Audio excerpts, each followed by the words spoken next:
बच्चों welcome back again. Trigonometry continue करते हैं, एक्सरसाइज 8.1। आज का टॉपिक बहुत इंपॉर्टेंट होगा, लेकिन उससे पहले एक बहुत इंपॉर्टेंट बात मैं बताना चाहता हूं बच्चों।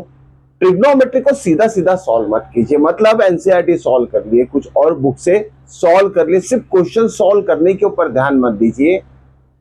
उसके पीछे का कॉन्सेप्ट, किस लेवल पे एक क्वेश्चन को अलग अलग तरीके से पूछा जा सकता है, ये माइंड में रखकर अगर आपने ट्रिग्नोमेट्री सॉल्व कर लिया तो आपको बोर्ड एग्जाम में रिलेटेड टू ट्रिग्नोमेट्री जो भी क्वेश्चंस अगर पूछे जाएंगे उसको सॉल्व करने में कोई भी दिक्कत नहीं होगी।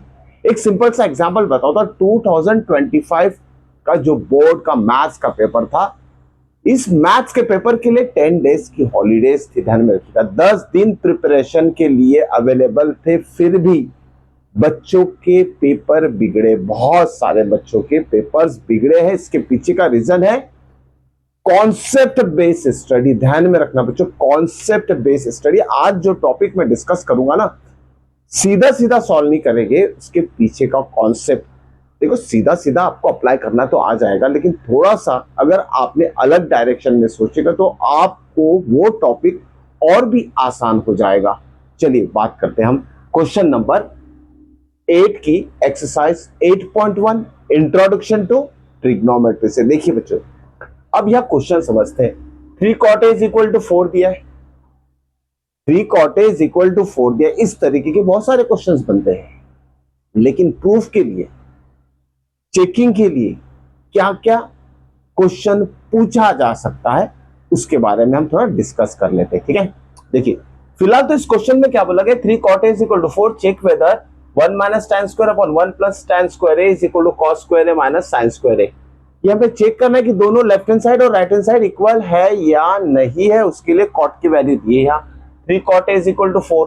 अब देखिए बच्चों, 3 cot A = 4 तो कॉट क्या हो जाएगा, 3 को भेज दीजिए 4 के डिनोमिनेटर में, 4/3 हो जाएगा, ठीक है, 4/3 हो जाएगा। क्या देखिए आसान है ये। देखिए इसके बाद का जो मैं आपको कॉन्सेप्ट समझाने वाला हूं ना, उससे आपको समझना है, ठीक है। अब देखिए ना, कॉट बात कर रहे हैं एंगल ए की, यह फिगर है, ये एंगल ए है। तो कॉट के ऊपर फोकस करने से पहले टैन को थोड़ा रिकॉल कर लीजिए। टैन मतलब क्या होता है, परपेंडिकुलर अपॉन बेस। कॉट क्या होता है, रेसिप्रोकल ऑफ टैन। ऐसे ही आपको थोड़ा रिलेशन फॉर्म करना पड़ेगा ट्रिग्नोमेट्रिक रेशियोज के बीच में, उससे और भी आपका कॉन्फिडेंस बढ़ते जाएगा। अब देखिए, अगर tan A लेते तो परपेंडिकुलर अपॉन बेस हो जाएगा, और cot A लेते तो बेस अपॉन परपेंडिकुलर। तो बेस क्या हो जाएगा इसका 4 और परपेंडिकुलर हो जाएगा 3, ठीक है। पाइथागोरस थ्योरम अप्लाई कीजिए, मेंटली भी आप कर सकते हो ये कैलकुलेशन, लेकिन पेपर में आपको पाइथागोरस थ्योरम शो करना पड़ेगा। यह AC हाइपोटेनस है, इसकी वैल्यू कैसी आएगी देखिए। पाइथागोरस थ्योरम क्या कहता है, hypotenuse square is equal to the sum of the square of remaining two side. इस दोनों का स्क्वायर ले लिए, 3 स्क्वायर कितना होगा 9, 4 स्क्वायर 16, 16 + 9 25, और ये AC square is equal to कितना आ जाएगा 25। तो AC कितना आएगा 5। यहाँ क्या लिख रहा हूं मैं डायरेक्टली 5। एज ए टीचर मैं कैलकुलेशन फास्ट कर सकता हूं, लेकिन आप भी सीख सकते हो, ठीक है। लिखकर बताते हैं, AC स्क्वायर हाइपोटेनस स्क्वायर क्या हो जाएगा, 3 स्क्वायर 9, 4 स्क्वायर 16, 25 आ गया already. AC square is equal to 25, तो AC कितना आ जाएगा 5, ठीक है, बाय पाइथागोरस थ्योरम। ओके, तो मेंटल मैथ्स आप जब तक ट्राई नहीं करोगे नहीं आएगा। एक बार कोशिश करो, एक बार दिक्कत होगी, दोबारा करोगे थोड़ा आसान होगा, कंटिन्यू करोगे तो बहुत आसान होते जाएगा, ठीक है। चलिए, यह हमने AC की वैल्यू निकाल ली। अब देखिए ना, जो वेरीफाई करना है, चेक करना है हमें कि ये साइड और ये साइड इक्वल है या नहीं है। ओके, तो देखिए कैसे करेंगे हम, इसमें जो टर्म इन्वॉल्व है लेफ्ट हैंड साइड में और राइट हैंड साइड में, उसकी बात करते हैं। इसमें tan इन्वॉल्व है, tan A, तो हम क्या करते हैं, फिगर से पहले tan A की वैल्यू फाइंड आउट कर लेते हैं, या तो फिर cot A हमारे पास। tan कभी भी रेसिप्रोकल ऑफ cot ही होता है, ठीक है। tan A is equal to क्या हो जाएगा, आपको लिखना पड़ेगा 1/cot, या तो फिर ये इस फिगर का यूज कीजिए, tan A is nothing but perpendicular upon base, या फिर tan A is reciprocal of cot। तो ज्यादा कंफ्यूज होने की जरूरत नहीं है, यहां से भी फाइंड कर सकते हैं, यहां से भी फाइंड कर सकते हैं। 4/3 इसको लिखेंगे 3/4, ठीक है। अगर फिगर का यूज किए tan ए कितना हो जाएगा, perpendicular upon base means 3/4, same ही आंसर आएगा, कोई भी डिफरेंस नहीं नजर आएगा। ओके, चलिए आगे की बात करते हैं। चलिए लेफ्ट हैंड साइड में जो टर्म है उसको हमने फाइंड आउट कर लिया। बात करते हैं राइट हैंड साइड की टर्म्स की। Cos A, cos of A, cos क्या होता है, cos is base upon hypotenuse, और साइन क्या होता है, परपेंडिकुलर अपॉन हाइपोटेनस। कॉस से क्या होगा, बेस अपॉन हाइपोटेनस। बेस कितना है, एंगल ए के लिए बेस है 4, हाइपोटेनस इज 5, या लिखेंगे 4/5। Okay, sine of A, sine of A is equal to what, perpendicular upon hypotenuse. Okay, perpendicular upon hypotenuse. Perpendicular कितना है 3 और हाइपोटेनस है 5, तो ये आ जाएगा 3/5। सारी वैल्यूज जो भी इन्वॉल्व है लेफ्ट हैंड साइड में, राइट हैंड साइड में, सबसे पहले उसकी वैल्यूज फाइंड आउट कर लो। ओके, यहाँ कुछ न कुछ मार्क्स जरूर मिलता है, ध्यान में रखिएगा, ये सारी वैल्यूज फाइंड की, लेकिन हमें कुछ मार्क नहीं चाहिए, फुल मार्क्स चाहिए, उसके लिए हम ट्राई करेंगे। अब देखिए क्या करेंगे, हम इसकी वैल्यू फाइंड आउट करते हैं लेफ्ट हैंड साइड की। Left hand side, left hand side में क्या है, 1 माइनस tan स्क्वायर है, और tan a की वैल्यू हमारे पास है, तो 1 को लिखेंगे हम 1/1, ध्यान में रखिए, क्योंकि tan की वैल्यू फ्रैक्शन में है, इसलिए 1 को भी फ्रैक्शन के फॉर्म में आपको कन्वर्ट करना पड़ेगा, क्रॉस मल्टीप्लीकेशन के लिए आसानी हो जाएगी। ठीक है, अब देखिए ना, tan a कितना है 3/4, तो tan स्क्वायर a कितना हो जाएगा, tan स्क्वायर a, इसका स्क्वायर ले तो इसका भी स्क्वायर ले लीजिए, 3 का स्क्वायर 9, 4 का स्क्वायर 16, 9/16, तो यहाँ सब्सटीट्यूट कर दीजिए लेफ्ट हैंड साइड में, जो tan स्क्वायर है उसकी जगह हम 9/16 सब्सटीट्यूट कर देते हैं। ठीक है, अब आते हैं डिनोमिनेटर में, यहाँ भी 1 है तो 1/1 लिख लीजिए, प्लस साइन है तो प्लस दीजिए, यहाँ भी tan स्क्वायर की सेम वही वैल्यू होगी जो ऊपर में हमने लिखे हैं, बस इसे सॉल्व करना है। बच्चों यहाँ बहुत गलती करते हो आप, बहुत सारे बच्चों को देखा हो मैंने, अपनी आंखों से देखा हो, फ्रैक्शन सॉल्व करने में बहुत मिस्टेक करते हैं बच्चे लोग। ओके, आसान तरीका बता देता हूं मैं आपको। यहाँ जो है ना, न्यूमरेटर में फ्रैक्शन है, इसे पहले सॉल्व करेंगे, बाद में इसे सॉल्व करेंगे। ठीक है, या न्यूमरेटर में क्या करेंगे, क्रॉस मल्टीप्लीकेशन, 16 इंटू 1 कितना हो जाएगा 16, चलिए यही लिख लेते हैं, 16 1 16, 1 इंटू 9 9, डिवाइडेड बाय 16 1 16। ठीक है, उसके बाद होल डिवाइड, ये है होल डिवाइड, ये आ गया होल डिवाइड, नीचे भी फ्रैक्शन का एडिशन है, 16 1 16, 9 1 9, डिवाइडेड बाय 16 इंटू 1 16। यहाँ कोई भी मिस्टेक आपको नहीं करना है फ्रैक्शन सॉल्व करने में, बहुत सारे बच्चों की मिस्टेक होती है, ये मैंने देखा हूँ, और आप लोग भी समझ लीजिए, और ये जो मैं बात कह रहा हूँ ना, मिस्टेक होने की फ्रैक्शन सॉल्व करने में, इसे आप एक्सेप्ट कीजिए और उसके ऊपर प्रैक्टिस जरूर कीजिएगा। ठीक है, अब देखिए ना बच्चों, ये ऊपर एक फ्रैक्शन आ गया, नीचे एक फ्रैक्शन आ गया, ऊपर वाला जो फ्रैक्शन है ना उसका डिनोमिनेटर सेम है नीचे वाले फ्रैक्शन से, तो कैंसिल हो जाएगा, तो 16 माइनस 9 कितना आएगा पता है, 16 माइनस 9 इज कितना 7। ओके, 16 प्लस 9 कितना होगा 25, कितना आंसर आ गया आपका लेफ्ट हैंड साइड का 7/25। या लेफ्ट हैंड साइड की वैल्यू आ गई हमारी 7/25। अब बारी है राइट हैंड साइड की। ठीक है, LHS हमारा कितना आ गया 7/25। अब राइट हैंड साइड को भी जरा सॉल्व कर लेते हैं। ठीक है, यहां लिखेंगे RHS। देखिए, इसके प्रूफ के तुरंत बाद इस क्वेश्चन को मैं अलग अलग फॉर्म में कैसे पूछे जाते हैं उसका एक्सप्लेनेशन देने वाला हूं, ध्यान में रखिएगा। ओके, तो उसे मिस नहीं करना है, फिलहाल तो इसे कंप्लीट करते हैं। RHS में क्या है हमारे पास, cos स्क्वायर है माइनस साइन स्क्वायर है। अब cos स्क्वायर है, cos से कितना है 4/5, इसका स्क्वायर क्या होगा 16/25, या लिख लेते हैं ना, cos स्क्वायर है, cos से कितना है 4/5, 4/5 का स्क्वायर कितना होगा, 4 का स्क्वायर 16, 5 का square 25, minus okay, minus sine square, sine है कितना है 3/5, स्क्वायर होने की वजह से 3/5 का भी स्क्वायर लेंगे, 3 स्क्वायर इज 9, 5 स्क्वायर कितना हो जाएगा 25। ओके, डिनोमिनेटर सेम है, एक ही बार लिखिए, ऐसे टर्म में क्रॉस मल्टीप्लिकेशन करने की जरूरत नहीं है। कुछ बच्चे फिर भी क्रॉस मल्टीप्लाई करते हैं, उन बच्चों के लिए। ठीक है, अब देखिए डिनोमिनेटर सेम है तो न्यूमरेटर माइनस न्यूमरेटर हो जाएगा, 16 माइनस 9 कितना आ जाएगा 7। तो हमारा RHS और ये LHS था, दोनों की वैल्यू सेम आ चुकी है। लास्ट में लिखेंगे LHS is equal to RHS, यानी जो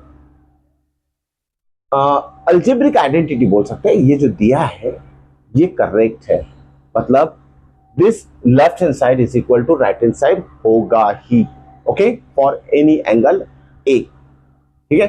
तो ये था इसका प्रूफ। अब मैं बात कर रहा हूं कि इस क्वेश्चन को अलग अलग तरीके से कैसे पूछा जा सकता है, इसे आपको नोट डाउन करना है अच्छी तरीके से। इट्स वेरी वेरी इंपॉर्टेंट, ध्यान में रखिएगा, इट्स वेरी वेरी इंपॉर्टेंट। क्या, चलिए इसे भी हटा देते हैं, फिर से बात करेंगे, ओके। तो हमने प्रूफ कर दिया दोनों इक्वल साइड, दोनों लेफ्ट हैंड साइड और राइट हैंड साइड का आंसर सेम आएगा फॉर एनी एंगल ए। अब देखिए बच्चों, ये प्रूफ पूछ चुका है, और इसी क्वेश्चन के लिए दूसरा प्रूफ क्या पूछेगा पता है क्या? 2 tan of A upon 1 plus tan square है, ध्यान में रखिएगा, it's very very important question. 2 tan A upon 1 plus tan square A is equal to, ये भी चेक करेंगे हम, 2 sin A into cos of A, ठीक है, 2 sin A into cos of A, ध्यान में रखना, ओके। इस क्वेश्चन को देखिए, सेम आपको tan ए निकालना है, जो कि इससे पहले हम फाइंड आउट कर चुके हैं, साइन कॉस भी निकालना है, लेफ्ट हैंड साइड में सब्स्टिट्यूट करना है, सॉल्व करना है, या 2 नहीं भी आ, क्योंकि दोनों साइड में 2 है तो कैंसिल भी कर सकते हैं, यानी tan A upon 1 plus tan square की value sin A into cos A भी फॉर्म में पूछ सकते हैं, ओके। क्योंकि ये जब आप हायर क्लास में जाओगे ना, 11th 12th में जब ट्रिग्नोमेट्री पूछोगे ना, आपको ये सब बहुत आसान लगने वाले हैं, ओके। तो ये इस फॉर्म में भी इस क्वेश्चन को पूछा जा सकता है, तो ये नोट डाउन करके रखना है, 2 हटा दीजिए इसमें, ठीक है। ये भी जो चेक करना है ना, ये ट्रू है स्टेटमेंट, या दिस स्टेटमेंट इज ट्रू। अब बात करते हैं जो ओरिजिनल क्वेश्चन है उसको और से किस फॉर्म में पूछा जाएगा, ठीक है। ये सारे फॉर्म्स आपको याद में रखने हैं। अब देखो बच्चों, this is equal to this, हमारा तो आंसर आ के दोनों साइड इक्वल है, ओके। So both sides are equal, ये हमने प्रूफ कर चुके हैं, ओके। इसको किस फॉर्म में और से पूछा जाएगा, तो ये दो फॉर्म, और prove that this is equal to this बोला है, या तो दिस इज इक्वल टू ये बोल सकता है 1 माइनस 2 साइन स्क्वायर ए, ध्यान में रखिए, इसके साथ ये भी पूछ सकता है, जैसे ये दिया है ना इसके साथ, या तो ये और ये इक्वल है करके पूछ सकता है, और क्या पूछ सकता है, prove that this is equal to this, जो अभी लिखने वाला हूं मैं, 2 कॉस स्क्वायर ए माइनस 1। एक ही क्वेश्चन के 3 फॉर्म बनते हैं। अब थोड़ा इसका एक्सप्लेनेशन भी देता हूं कैसे बनेगी, ओके। हमें पता है कॉस स्क्वायर थीटा क्या होता है, 1 minus sine square theta. Cos square theta क्या होता है, 1 माइनस साइन स्क्वायर थीटा। अगर कॉस स्क्वायर थीटा की जगह हमने 1 माइनस साइन स्क्वायर थीटा लिखे, या तो ए लिखे, तो माइनस साइन स्क्वायर क्या होगा, -2 साइन स्क्वायर है, ठीक है ना। तो इस फॉर्म में ही आ जाएगा। और जब आप साइन स्क्वायर की जगह 1 माइनस कॉस स्क्वायर लिखोगे तो उससे ये वाला टर्म आएगा, ध्यान में रखना, ओके। रिलेटेड, ये बहुत आसान है। चलिए, ये था डिस्कशन हमारा कि एक ही क्वेश्चन को किस अलग अलग फॉर्म में पूछा जा सकता है उसके बारे में। हो सकता है, यार देखिए क्वेश्चन नंबर 9 भी लिखा है हमने, क्वेश्चन नंबर 9 लिखा है, हो सकता है कि इस क्वेश्चन में 3 cot A = 4 और find the value of this पूछ ले, कुछ भी पूछ सकते हैं, कोई भी दो क्वेश्चन को कंबाइन कर सकते हैं।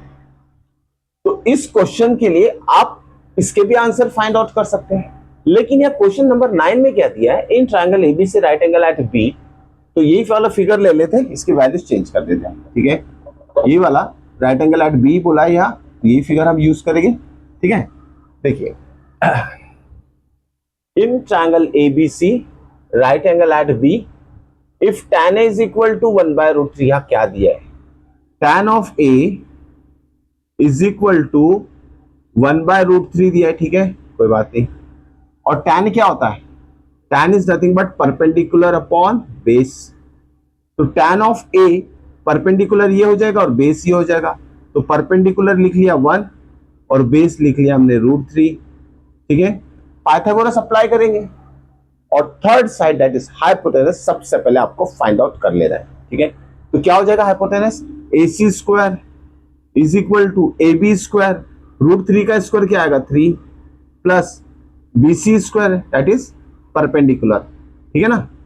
Hypotenuse square = sum of square of remaining 2 side या अदर 2 साइड। तो √3 का स्क्वायर 3 लिख दिया, 1 का स्क्वायर 1 लिखेंगे, 3 + 1 4 हो जाएगा, तो AC कितना आएगा, square root of 4 is 2, AC आ गया हमारा 2, ठीक है, AC आ गया। अब उसके बाद हमें क्या करना है, इन टर्म्स की वैल्यू निकालना है। अब ये दो क्वेश्चन है, इस दो क्वेश्चन से और दो अलग क्वेश्चन बनते हैं, ध्यान में रखिएगा, या और भी डिफरेंट क्वेश्चंस बनते हैं। हो सकता है यहाँ प्लस की जगह माइनस हो या माइनस की जगह प्लस हो, ठीक है, ऐसी चेंजेस भी आते हैं, तो वैल्यूज में डिफरेंस आएगा। क्लियर? तो सबसे पहले जो एज इट इज क्वेश्चन है उसी की वैल्यूज फाइंड आउट कर लेते हैं हम।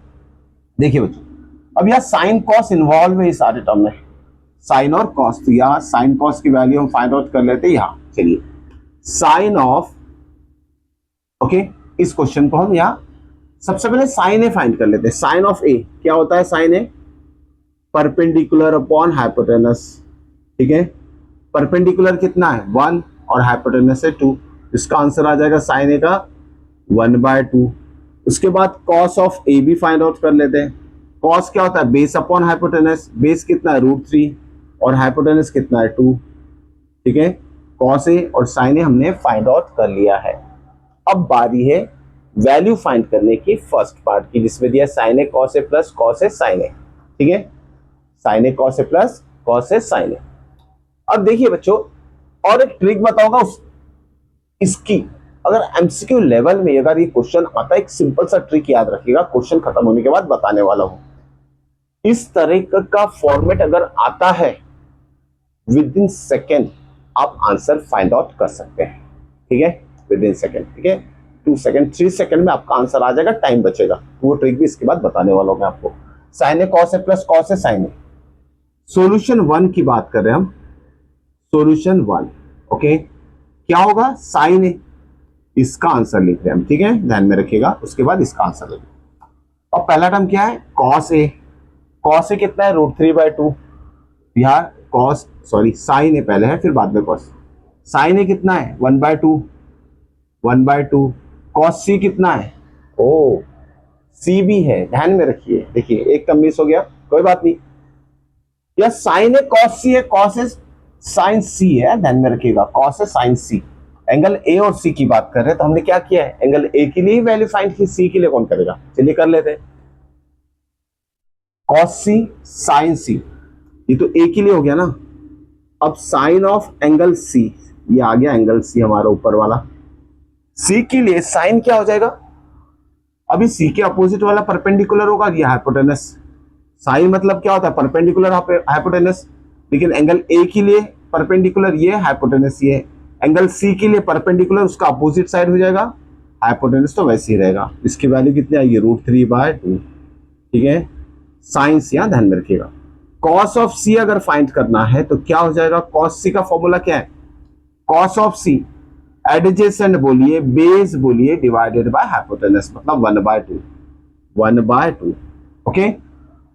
इस तरीके से हमने कॉस सी साइन सी दोनों की वैल्यू भी फाइंड आउट कर लिया। दोनों की वैल्यू यहां सब्स्टिट्यूट करेंगे, साइन कॉस एंगल ए और सी के लिए। साइन ऑफ ए कितना लिखा हमने 1/2, साइन ए कितना है 1/2 लिख दिया है। कॉस ऑफ सी कितना है, cos of C is again 1/2 लिख दिया, प्लस कॉस ए कितना है, कॉस ऑफ ए इज √3/2, या लिखेंगे √3 divided by 2 into sine of C कितना है, साइन ऑफ सी इज √3/2। ये सारी वैल्यू सब्स्टिट्यूट हमने कर लिया है फर्स्ट सब क्वेश्चन में। इसमें साइन ए कॉस सी, एक और बात बच्चों, जब भी आप इसमें वैल्यू सब्स्टिट्यूट करोगे तो एक बार चेक करना जरूरी कि कोई वैल्यू गलती से इधर उधर ना हो जाए। अगर आपने गलत वैल्यू सब्स्टिट्यूट किया है तो आपका आंसर गलत हो जाएगा। तो एक बार चेक कर लेते हैं, साइन ए कितना है हाफ, कॉस सी कितना है हाफ, कॉस ए कितना है, cos of is √3/2 and cos C कितना है, cos of sine of C कितना है √3/2। तो सारी वैल्यू करेक्ट हमने सब्स्टिट्यूट कर लिए। 1/2 इंटू 1/2 कितना होगा, 1 इंटू 1 1, 2 2 जा 4, प्लस √3 इंटू √3 कितना होगा 3, √3 इंटू √3 कितना होगा, सिंगल 3 रूट कैंसिल हो जाएगा, ध्यान में रखिएगा, 2 2 जा 4, ओके, 2 2 जा 4, 2 इंटू 2 4, क्या हो जाएगा, यहाँ डिनोमिनेटर सेम है, न्यूमरेटर ऐड हो जाएगा, 1 + 3 कितना होगा 4, 4/4 कितना आएगा 1, इसका आंसर कितना आ गया हमारा 1, ओके, इसका आंसर कितना आ गया 1, ओके। अब ओरली भी इसका आंसर फाइंड आउट कर सकते हैं, वो भी ट्रिक बताऊंगा मैं आपको, ठीक है। अब देखिए, ये तो हो गया हमारा फर्स्ट पार्ट का solution. Part number 2, solution for 2, मतलब सेकंड सब क्वेश्चन का सॉल्यूशन। फिर से क्या करेंगे, cos A cos C substitute कर देते हैं। Cos A cos C, cos A कितना √3/2, कॉस सी कितना 1/2, दोनों वैल्यूज यहां सब्स्टिट्यूट कर दीजिए। √3/2 इंटू 1/2, फिर क्या है माइनस साइन, साइन ए साइन सी, साइन ए कितना है हाफ, और साइन ऑफ से √3/2, हाफ इंटू √3/2, इसका आंसर आ जाएगा 0। क्यों आएगा 0? क्योंकि सेम टर्म है, सब्सट्रैक्शन है बीच में। नहीं समझ में आ रहा? तो ये √3 इंटू 1 कितना होगा √3, 2 2 जा 4, √3 इंटू 1 कितना होगा √3, 2 2 जा 4, आंसर इज 0। इसका आंसर आ गया 0। ओके, अब देखिए बच्चों, जैसे कि मैं बार बार कह रहा हूं कि इसको शॉर्टकट मेथड में कैसे सॉल्व करेंगे। ओके, तो देखिए ये पार्ट तो आपका 10th के लेवल का नहीं है, लेकिन हो सकता है कुछ बच्चों को इससे हेल्प मिल जाए। जब आप हायर क्लास में जाओगे ना, एक फॉर्मूला है ध्यान में रखना, और ये भी एक फॉर्मूला है। ये फॉर्मूला किसका है, थोड़ा इतना सा तो आप याद रख ही सकते हो। ओके, ये फॉर्मूला आता है साइन ऑफ ए प्लस सी, ठीक है। दोनों एंगल को ऐड कर दीजिए, साइन ऑफ ए प्लस सी, अगर यहाँ माइनस रहेगा तो यहाँ माइनस आएगा, ठीक है, ध्यान में रखिएगा। साइन ऑफ ए प्लस सी बहुत आसान है, ये है क्वेश्चन। ओके, और इसको हम शॉर्टकट फॉर्म में साइन ऑफ ए प्लस सी, अगर बीच में प्लस रहा माइनस रहेगा तो माइनस के फॉर्म में लिखना है। और यहाँ जो है ना, ये वाला फॉर्मूला, ये है कॉस ऑफ, अगर माइनस रहेगा तो प्लस के फॉर्म में लिखना एंगल्स, अगर प्लस रहेगा तो माइनस के फॉर्म में लिखिए, ठीक है, यहाँ माइनस के फॉर्म में लिखिए। तो ये बड़ी हेल्पफुल रहेगी। दो एंगल ए और सी अगर आपको पता है, गिवन है, उससे आप डायरेक्टली इसकी वैल्यूज फाइंड आउट कर सकते हैं। तो ये बड़ी हेल्पफुल रहने वाली दो चीजें। आपको इस तरीके का क्वेश्चन अगर पूछता है तो डायरेक्टली, अगर आपको एंगल्स पता है ए और सी, तो डायरेक्टली आप आंसर्स निकाल सकते हैं। मान लीजिए ए 30 डिग्री और सी 60 डिग्री है, ए 30 डिग्री और सी 60 डिग्री, तो कितना आएगा 30 + 60 90, साइन 90 कितना होता है 1। ओके, साइन 90 कितना 1 होता है। ओके, अगर यहाँ मान लीजिए ए 30 है, बी 60 है, 30 + 60 कितना हुआ 90, कॉस 90 कितना होता है 0। ओके, तो ऐसे आप वैल्यूज फाइंड आउट कर सकते हैं। थोड़ा हायर लेवल का बताया मैंने आपको, कोई बात नहीं, कुछ बच्चे तो जरूर से समझेंगे। आशा तो यही करता हूँ कि सारे बच्चों में समझ में आ चुका होगा। ओके, ये सारा टॉपिक जो आज का था ना, बहुत इंपॉर्टेंट है, इसे समझ लीजिए, अच्छे से सॉल्व कीजिए। सिर्फ डायरेक्ट क्वेश्चन सॉल्व करने के ऊपर फोकस नहीं करना है, थोड़ा अलग तरीके से आपको सोचना है। क्लियर? मिलते हैं नेक्स्ट वीडियो में नेक्स्ट इंपॉर्टेंट क्वेश्चंस के साथ। Till then good bye.